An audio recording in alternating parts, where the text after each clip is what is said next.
institucionales viables que disuadan la mala conducta en la educación, así como en fomentar una cultura de aprendizaje académico. Forma parte de un grupo de estudio global sobre cómo los organismos de acreditación y garantía de calidad están abordando la corrupción en la educación superior. Ha trabajado con otros colegas en la implementación de encuestas sobre políticas nacionales e institucionales para la integridad académica en la educación superior, cubriendo 38 países en Europa y Eurasia. Fue vicepresidenta por 3 años de la Red Europea para la Integridad Académica ENAI. Continúa participando en grupos de trabajo internacionales y proyectos de investigación centrados en mejorar la integridad académica y combatir la corrupción. Actualmente trabaja en la Oficina de Enseñanza y Aprendizaje de la Universidad de Coventry. Bienvenida, doctora Glendinning. Estamos listos para escuchar su ponencia Desarrollando políticas contra el fraude y la corrupción en la educación superior.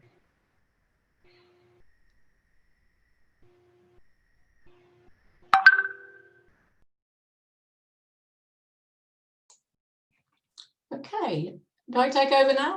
Right, sorry, I don't understand enough Spanish to hear what you were saying. Just give me a minute and I'll start to share my slides with you.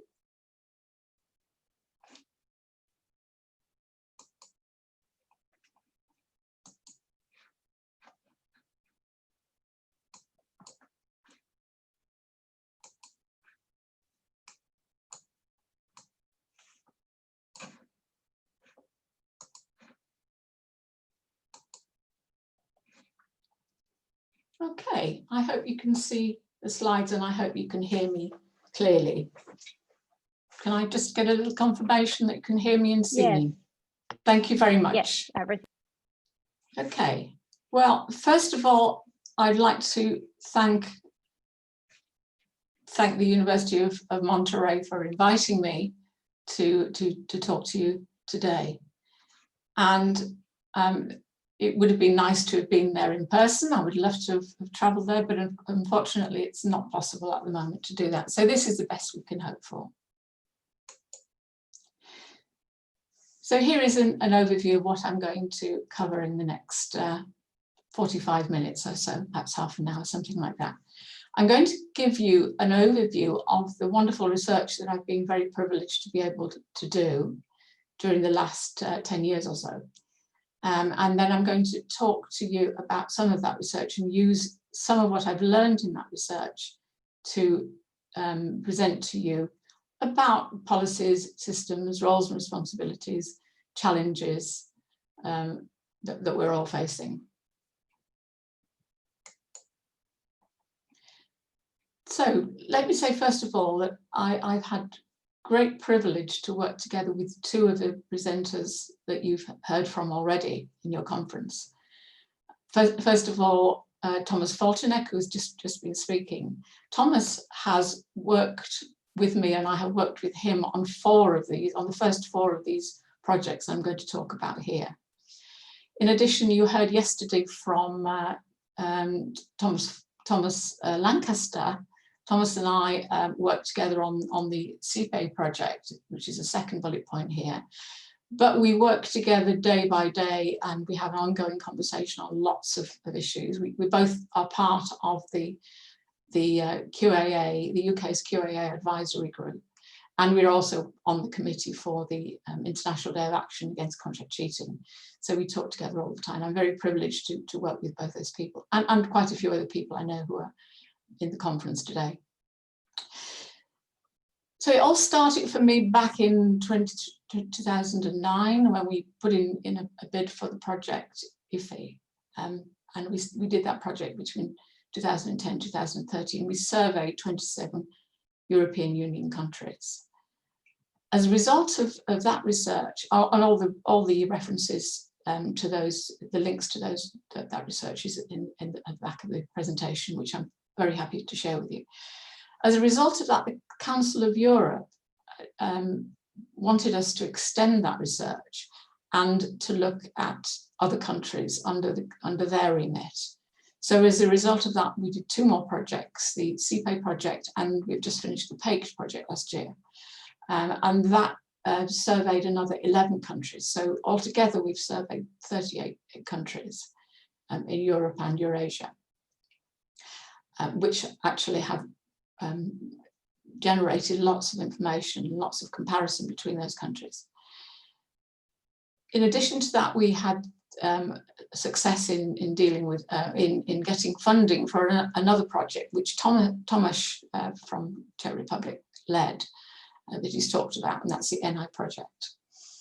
And finally, a project that I'm going to talk, that you use the results of mainly in this research. I did some research for the Council of Higher Education Accreditation's International Quality Group, and we did, with colleagues at Coventry University, we did a global survey of quality assurance bodies, and we were looking at their responses to corruption in higher education, and that is published by the CIQG. So my take on this is that lessons from the research is that corruption and fraud permeate higher education around the world. And before I actually undertook this research, I had no idea how much corruption was around, particularly in higher education. It's not just about developing countries. We all have corruption in our own countries. There are different perceptions in different parts of the world about what is acceptable practice. So what I see as corruption is not the same as someone in another country or in another setting. So we don't have a common view about what is corruption. So what I see as corruption is seen as perfectly normal, acceptable behavior in some other parts of the world. My big issue is that if you don't have academic integrity, then you have no security of your quality and your standard of the education provision. And I'll come back to that later on in the talk.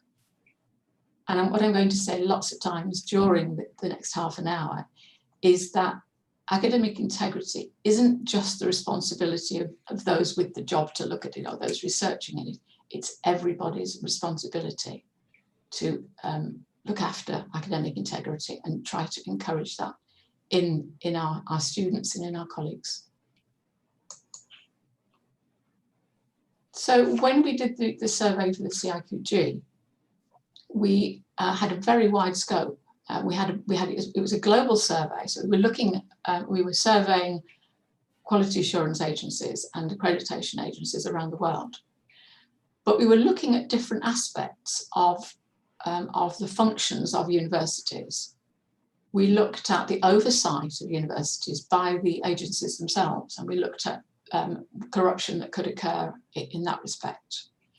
We looked at the governance and the management of the universities, looked at admissions, we looked at appointments of staff in terms of any corruption that could occur in that. We looked at the teaching role. We looked at assessment, because clearly that's something where corruption can occur, but we must acknowledge that not all types of misconduct in assessment are corruption. We looked at credentials and qualifications and fraud and corruption in that field. And we looked at research and academic publishing. And I guess before I go any further, I need to just define for you what I mean by corruption and what we used as a definition of corruption in the research. We saw corruption as being something that was a deliberate attempt to defraud or gain unfair advantage, often at the expense of other people, but not necessarily. It's not necessarily financial. There are other motives for corruption, but it's this unfair attempt to gain advantage, and it's deliberate. That's the point. It's not accidental. It's a deliberate attempt to gain advantage. So on this slide, I've filled in the gaps in red of the kinds of things we were finding. So in terms of the governance and the management, the oversight, financial fraud, misuse of funding to do with the funding for the institutions themselves, conflicts of interest, appointments of people to accreditation panels that weren't qualified or that were open to bribery in order to give accreditation to institutions. In terms of admissions and appointments, I put those together because there's quite an overlap in the kinds of activities that we found there. Nepotism, that's nepotism either to gain an appointment unfairly or to admit a student unfairly. Fake qualifications that were not checked and not authorised. Bribery comes up again and again. Undeclared conflicts of interest, it's another one that comes up several times. In terms of the teaching role, sexual harassment, bullying, favouritism, leaking exam questions, bribery, lots of other things as well, but there's some examples. In terms of credentials and qualifications, diploma mills, very, very common. Fake universities, genuine degrees that were awarded by bribery, by payment of donations to institutions that were not merited, that could then be used to benefit the person who receives them. And I can say a little bit more about that later on. Misuse of funding in research, the classic research misconduct, funding fabrication, falsification, plagiarism. We heard recently about espionage. In the UK, there were claims that Russia was trying to hack into university systems to find out about progress made in vaccine trials for COVID-19. We didn't come up against that in the research, but that was something that's come up more recently. And another thing that's come up recently is data breaches, where research where data has not been properly secured. And that relates to the espionage. And finally, in the academic publishing, and some work that I've been doing recently in terms of predatory journals, peer review fraud, reuse of research unfairly, and ghost authorship. And so all of those things, it's a massive scope, there's a massive amount, lots of different types of corruption going on. I'll just give you one example from that came up. There's an organization called Disonet in Russia, very brave team of academics, and they are following the practice of some of the academics in Germany. They're examining what they call PhD dissertations. We would normally call those theses, of PhD theses. And they have found thousands of these that are 100% plagiarized. They have found examples of PhDs that have been awarded without merit. And some of these people who have these undeserved PhDs are now rectors of universities. Some of these people are appointed to accreditation panels where they are empowered to go and judge the quality and standards at other universities, and they don't have genuine degrees themselves. It's quite a horrendous situation. Lots of other examples, but I thought I'd share that one with you. That was one of the worst ones we found. So whose responsibility is it to oversee quality assurance? We found that a lot of the quality assurance agencies that responded to our survey didn't see it as their responsibility. Some quality assurance agencies did, and they are active, but they were very much in the minority. Most quality assurance agencies didn't find any problems with corruption or with malpractice in the institutions that are responsible for. So if it's not their responsibility, whose responsibility is it? Is it the government? Is it accreditation bodies? Is it the institution leaders? Is it people further down? Well, I would say it's everybody's responsibility, and the quality assurance agencies and the accreditation agencies, they need to take responsibility for their role in securing not just quality and standards, but also integrity. And following the publication of a report by the CIQG, they went on to publish another document directly targeting quality assurance and accreditation bodies that set out key responsibilities for them and guidance for them that they ought to follow to try and tackle corruption in the institutions that they're accrediting. But on that list also is students. I'm going to come back to that again and again. It's very, very important. But everyone in the institution has a responsibility to try to uphold academic integrity. So we have some key challenges right now. We are in a different situation. COVID-19 has meant that what we see as normal situation is not going to be possible for a very long time. We're going to be in this difficult situation in the foreseeable future. It's very difficult to make plans for the future of education at the moment because we are all working under a very difficult position. So it's really important that not just the teaching and learning is managed online and by hybrid approaches or blended learning, but also that all of the educational process operate well online. And that includes things like oversight. It includes looking after academic integrity. It includes all the leadership and management functions. We know that even in normal times, essay mills target our students online, and there are some credit cards there that I've put into this slide. These are credit cards from an essay mill called Library Research that target students throughout the UK, and these credit cards were picked up on our campus a few years back. And you can see on the reverse side of the black credit card that they're offering a 10% discount for our students that use their services. The 08 Coven is a Coventry University discount. That's a promo code. Now, in this day and age, these companies can't, it's not really to their advantage to come on campus, although we have some students on campus. There are less students on campus than there used to be. So what they are doing, what they've been doing throughout the summer and the spring in the UK, and I'm sure it happens in other countries as well, they've been bombarding our students, making maximum use of social media. And in all sorts of guises like tutorial support and proofreading for our students. And students can easily get sucked into these offers, and particularly as they're very persistent. So they may not understand what they're taking on, but these are essay mills that are doing it, there's no doubt.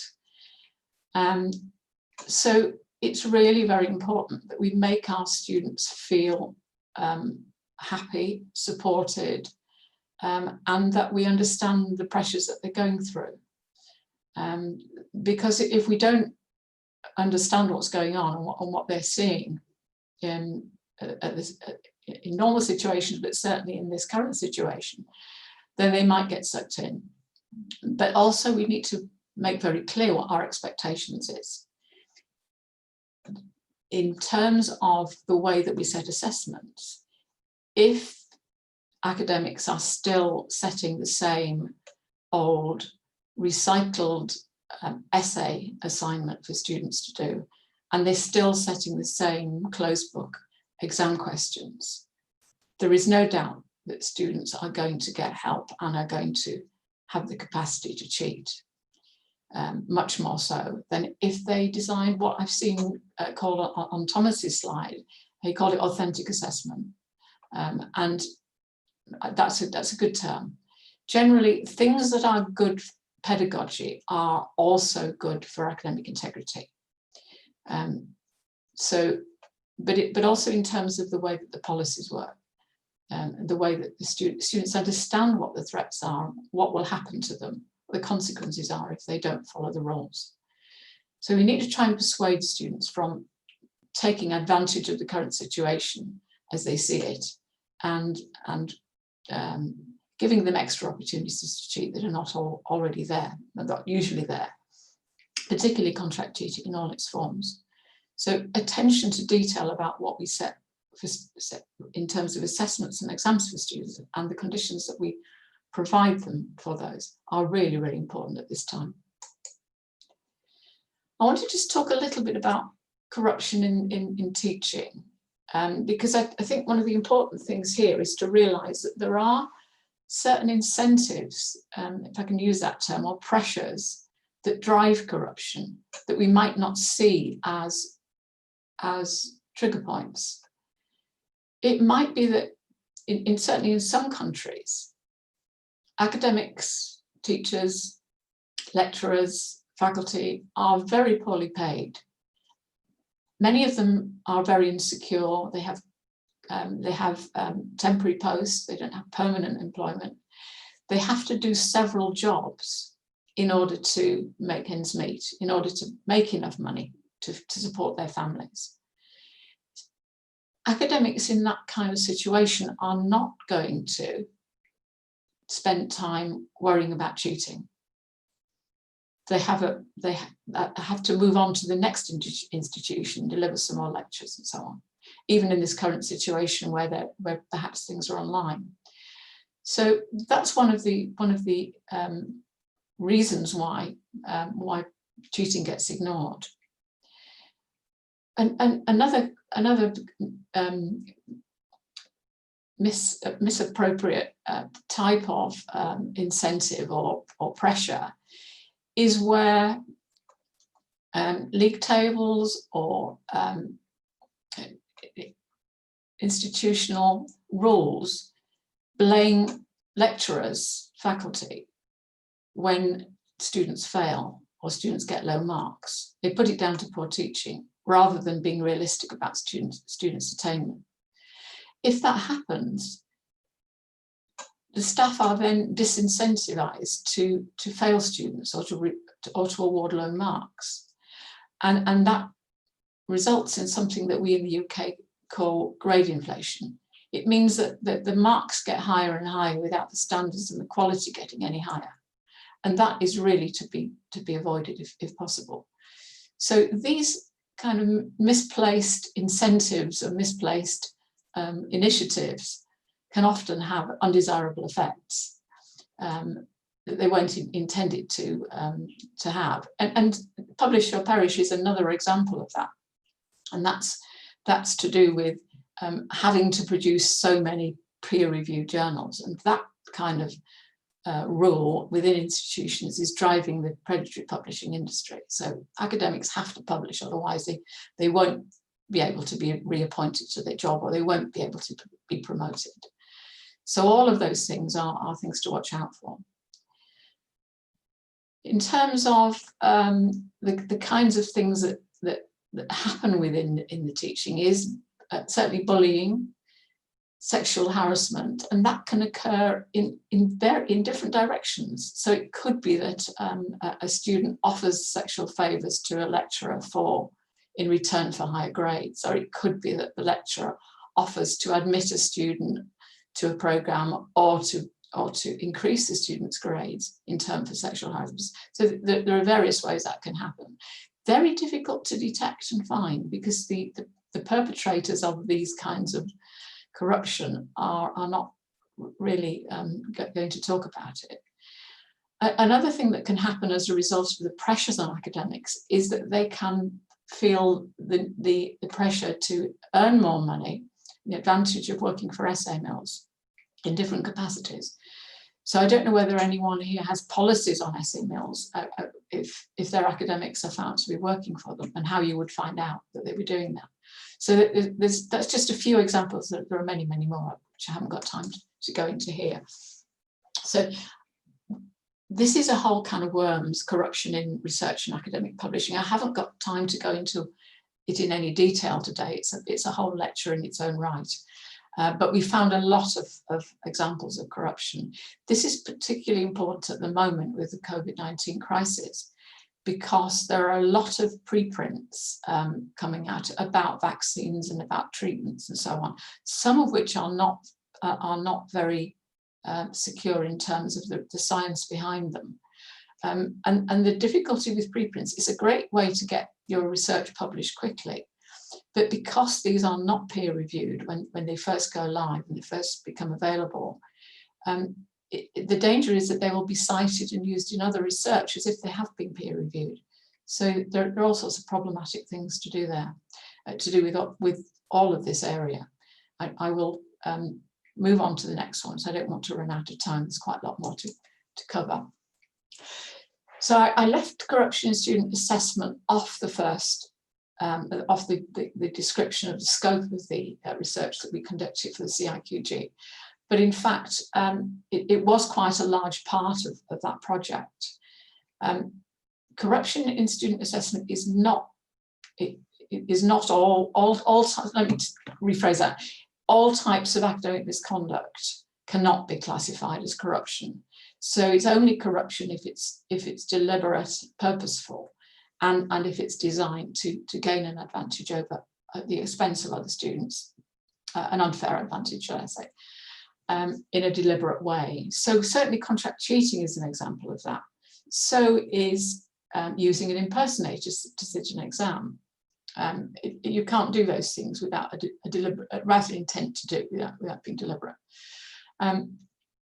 One of the things that came up in some of the research that we've done, not necessarily in the CIQG research, but in other research that we did, was there are some cultures and some parts of the world where student cheating is seen as culturally acceptable, and not just by the students, but also by the staff. It's seen as a joke. It's seen as a cat and mouse game. There are no real consequences if the students are found out either. And in that kind of situation, it's really hard to see how you're ever going to break that cycle. What can you do about it? So that's I'll leave you with that thought in your head for now, and we'll come back to that later on. We have some software that Thomas was talking about, and as a result of the text matching software, we know now that plagiarism is less of a problem. We still get a lot of it in my institution, but we can find it now and we can deal with it. We can address that. It's still very, very hard to address contract cheating, even with the use of software that's available, such as the Eternity and Authorship software. But we know that there's been a lot of really useful research, and Thomas mentioned the research by Phil and Wendy in Australia. If you haven't seen those publications, please get hold of those. There's a really important, there's some valuable work there and some really good lessons about training for staff. So we know that contract cheating is a massive industry. It's global. We know that many students are buying assessments, otherwise it wouldn't be so large. We don't know how much of this cheating is not being found, but we know a lot of it is not being found. Certainly in my institution, we're not finding all of it. We're trying our best, and we are trying to improve the way we're doing it. We also, and I'm sure you've heard about this earlier in the conference, is contract cheating companies are blackmailing student customers, and that just doesn't affect them during their time as a student. It's a threat that's going to hang with them for the rest of their lives. So it's quite important that your institutional policies allow students to come and self-confess, particularly if they're being blackmailed, because how else are you going to deal with the duty of care you have to your students? So think about that as well, about how you might help students to come forward and self-confess what they've been doing to get them out of the mess that they will face if they're being blackmailed. And use that fact that they may be blackmailed, that their personal data may be shared with anyone. These companies are not ethical companies. We don't know how much corruption by students and by staff is not found, and we don't know how much contract cheating and other types of misconduct by students is just ignored by lecturers for all sorts of reasons, some of which I've covered earlier. We don't know that. And so it's really important that we work with academic staff to make sure that they see the value of putting the time in order to report and correct the students' behaviour. It's really impossible to find examples of, not impossible, sorry, but it's almost impossible to find examples of lecturers complicit in student cheating, particularly in return for favours. So it's a good idea to have a whistleblower policy and to allow people to come forward if they suspect this is going on. But that needs to be carefully managed if you do that. So this slide is looking at what if you didn't do anything. So what if you just ignored it? It costs a lot of money to implement really effective academic integrity, academic conduct policies within an institution. So if you didn't have those policies, you'd save an awful lot of money, but that would have a huge impact on your academic quality, on your standards. It would lead to inevitable unfairness and disparities, where students cheating would win out over students who were not cheating. Just totally unfair. And that would actually drive more cheating within the institution, because that's one of the reasons students cheat, because rightly or wrongly, they think other students are doing it and they'll be disadvantaged. In terms of student welfare, in terms of if you ignore the problem, students may be blackmailed, they may not be blackmailed more by ignoring the problem. And it's true that, if an institution doesn't care about whether students are cheating or not, the blackmail threat goes away. There isn't a threat anymore because nobody cares, and therefore the student doesn't have to respond to the blackmailers. But that's no reason not to do it, of course. But of course, your graduates will leave your institution completely unprepared for the roles that they then try to get appointments in. And as a result of that, employers will not be prepared to employ your graduates anymore, and your reputation will suffer in all sorts of ways. You maybe even lose your license to educate students in the future, if your quality assurance agencies and accreditation agencies find out what's been going on. So there needs to be a strategic focus on the positive side. But in order to have really solid institutional policies that work in a holistic, consistent way across your institution, you need to have leadership and commitment from the top, backed by funding, not just empty words. So your institution needs to invest in this, and it needs to see the value of having policies and putting in place the right kind of resources, staff time and so on, even to the point of actually helping academic staff to bring cases, and appointing staff to take the burden off academic staff so that they're more likely to report cases. And certainly the focus that I'm introducing in my institution is far more guidance, education and training at every stage of the institution. And I'll look at that in more detail in a minute. So I'm going back to my quality circle here. So addressing integrity certainly strengthens quality and standards. An absence of integrity weakens and undermines quality and standards. So I think it's really important to link those three things together. Effective teaching, learning, assessment certainly makes cheating harder. So all the things that make good pedagogy also make really good sense when you're trying to address and reduce the capacity and the opportunities for cheating. There is no silver bullet. We can't completely prevent cheating. Students will always find ways if they want to do it, but we can make it harder. It helps if you can understand how students' perspectives differ from academics and managers' perspectives. And by working with students as partners and as allies within the process of developing your policies and systems, and even operating those policies and systems, that can be a very effective way of finding out about student views and about the perspective of students, and making sure that they understand the risks and the dangers to them and why you have to take the measures that you do. But I think it's coming out in all the research that we conduct, it's coming out that really we should be working with children much earlier on in their education and not waiting until they get to university. Not all people go to university, and they might go to FE college, further education college, they might go straight into the workplace. We need to prepare them for their citizenship. We need to prepare them for integrity in life, not just in academia. So it's really important that we find ways to work with schools. And I'm just beginning to do a couple of bits of writing on working with schools, and it's quite an interesting area that I'd not really done any work on before. that will advantage higher education a lot, because students will be more prepared, the more people that do that preparation work with them. But it's a question of how you frame that and when you start, and also training the teachers so that they're equipped to do it as well. So education, as I've said, and I will keep saying, is paramount.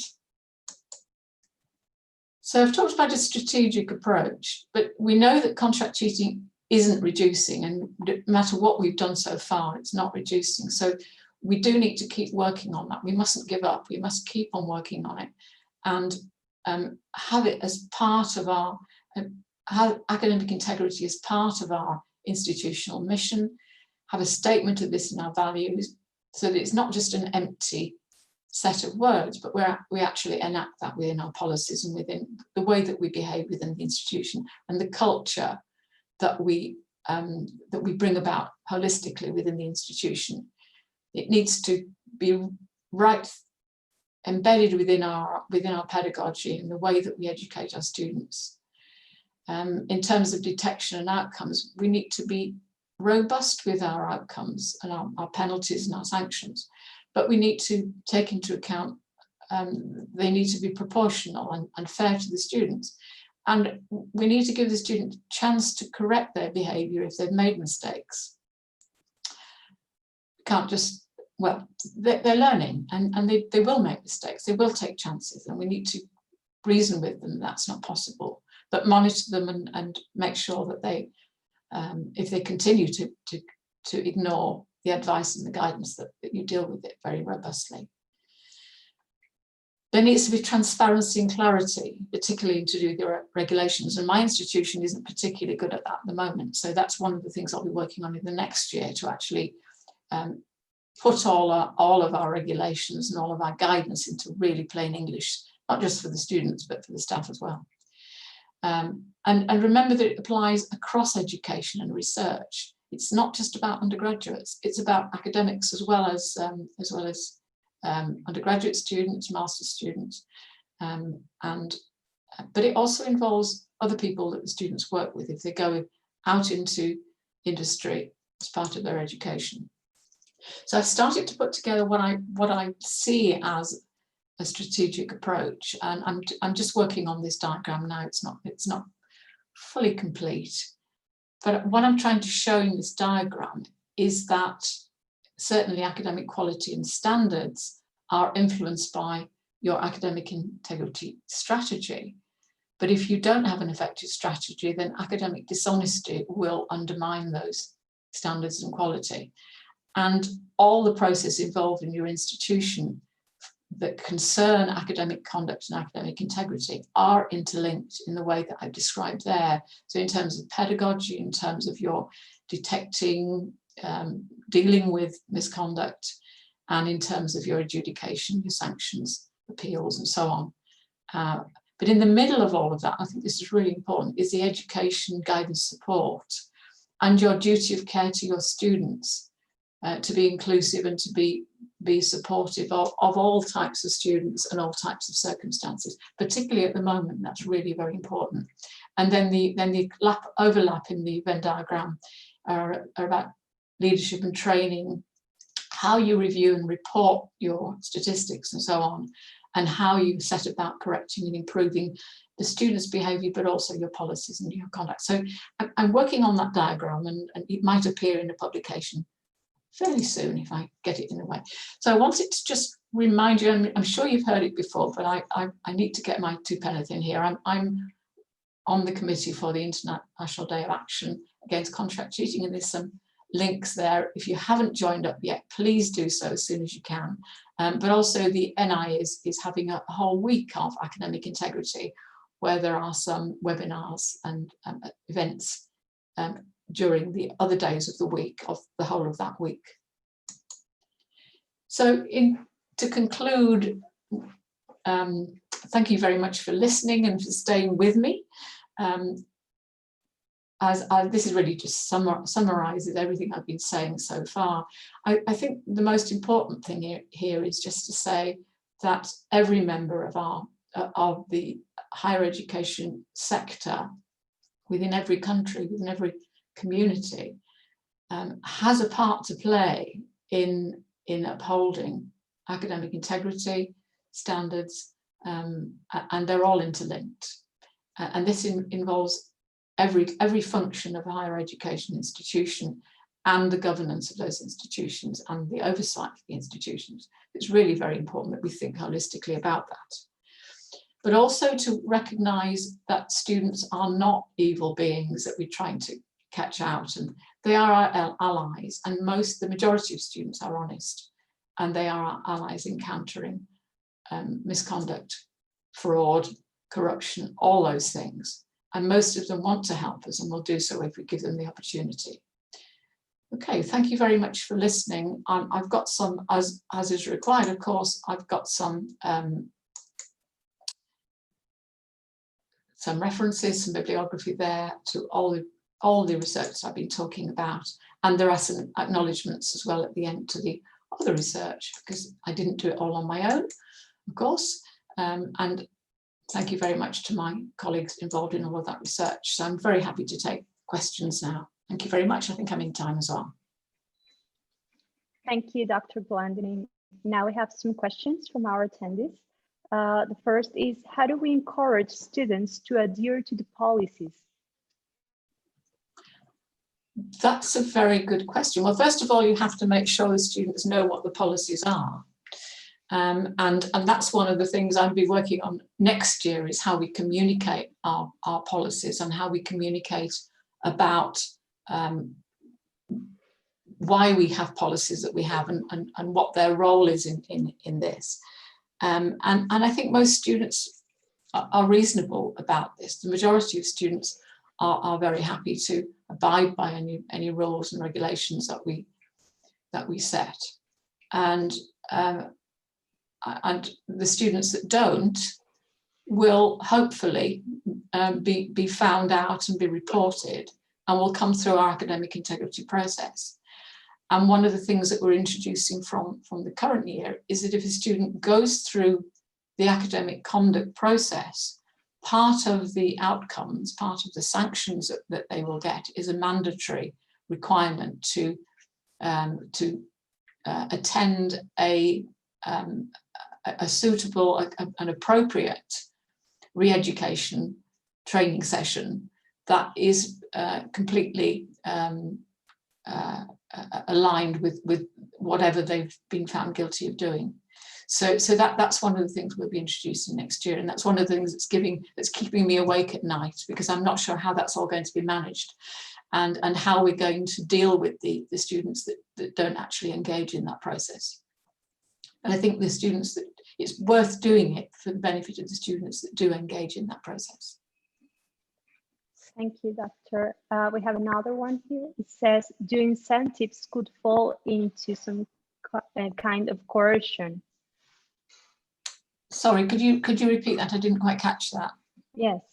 Do incentives could fall into some kind of coercion? I'm sorry, I don't understand the question. Incentives? Yeah, if they could fall, or they could become like some kind of coercion for students. Incentives to students what to behave?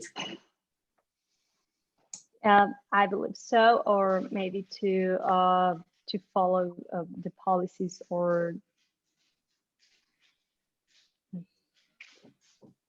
incentive to follow the policies. Yeah, well, incentive in what form? Now, I wouldn't try and coerce students. Yes. So what they're saying is, if you don't follow the policies, you will get found out, and you'll get penalised for doing it. Sorry, maybe we can get. Don't worry, maybe we can get. I'm happy to answer if I could understand a little bit more. Yes. Maybe we can ask the person who asked it if they can explain. Okay, so we have another one here. It says, outside of student life, how can these policies influence the rest of the life of these students outside of school life? That's a really interesting question, because some of the countries that we conducted research in have got a lot of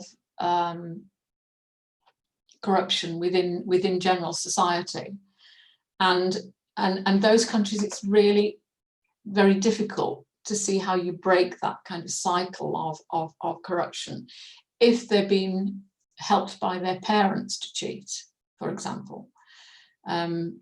So that's really the importance of having academic integrity and having policies and bringing students with you on that journey, and having students helping you in that process of persuading students not to cheat, and that you know, they're in education, they're paying money. In the case of UK students, at least, they're paying very good money for their education, and they need to benefit from the education that's on offer. And if you can persuade the students to take those values back into their home and back into their workplace, and this is the whole point of the ICAI's sixth value, which is courage, isn't it? It's taking those values that they've learned in their education back into their homes, back into their workplaces when they leave university, and challenging behaviour that is corrupt. It's very difficult. It does require courage, and it will also require a long time to do it. And I can just tell you about a conversation I had when I spent some time in Albania collecting data for one of the research projects, and I was standing in front of a class of trainee teachers. And the trainee teachers, there were about 40 people in the classroom, but those 40 people also included senior management of the university and the lecturers, the academics teaching those students. And the actual trainee teachers were all ages, some were younger, some were older. And I put it to them that you are the future of Albania. You are going to go out and teach the young people within your country, and you're going to influence the amount of corruption within your country. And I was very saddened to have a response from several people that said, "This is Albania, we're corrupt, we're never going to change." Which is very, very sad. And I don't believe that. And I believe the quiet people in that room will actually do exactly that. So that's a message that you need to get to your students, that you are the future, and it's up to you to make sure that you help to drive down corruption and increase integrity within society in general. Okay, thank you. And one last question. How to bring together all the actors involved in avoiding corruption and plagiarism in a university, considering there are external and internal factors? Yes, actually, it's easier now than it's ever been, because we have all our meetings online. So we can have enormous meetings with lots of people there, and we can get our message over to all the different people. And it's much easier to schedule meetings because we have a lot of campuses around the country and some out of the UK. So we can actually, within one day, we can travel all over the place and have meetings, just as we are with this conference here. We can travel around the world and we can talk to people. So I ran a webinar a few weeks back for a partner in France who wanted to adopt our new policies. So it's actually much easier now using webinars. And I think we will continue to do that, but hopefully we'll get back to be able to have face-to-face sessions as well. But to run, so what I'm doing with our new policies that we're introducing is I've produced quite a comprehensive handbook, and that will be sent out for a pre-reading, and then we'll have question and answers, and that will be made available to all the staff, and then I'll do a student version of that in rather simple language to come out next year. But it's possible, and you know, as I say, at the moment, because everything is done by webinar, done online, it's actually much easier to do that now, and it's much easier to bring people in from the outside as well. Well, thank you so much, Dr. Glandening, for being here with us today. It's a pleasure. Thank you. Thank you. Le extendemos a la doctora Glandening nuestro reconocimiento por habernos compartido este valioso conocimiento. A nuestra audiencia les recuerdo que seguiremos recibiendo sus preguntas en la aplicación de Juba y se contestarán a la brevedad posible. Agradecemos su paciencia. Ahora tenemos un par de minutos antes de nuestra siguiente conferencia para estirarse un poco, ir por café o lo que prefieran. Y nos vemos a las 11 en punto.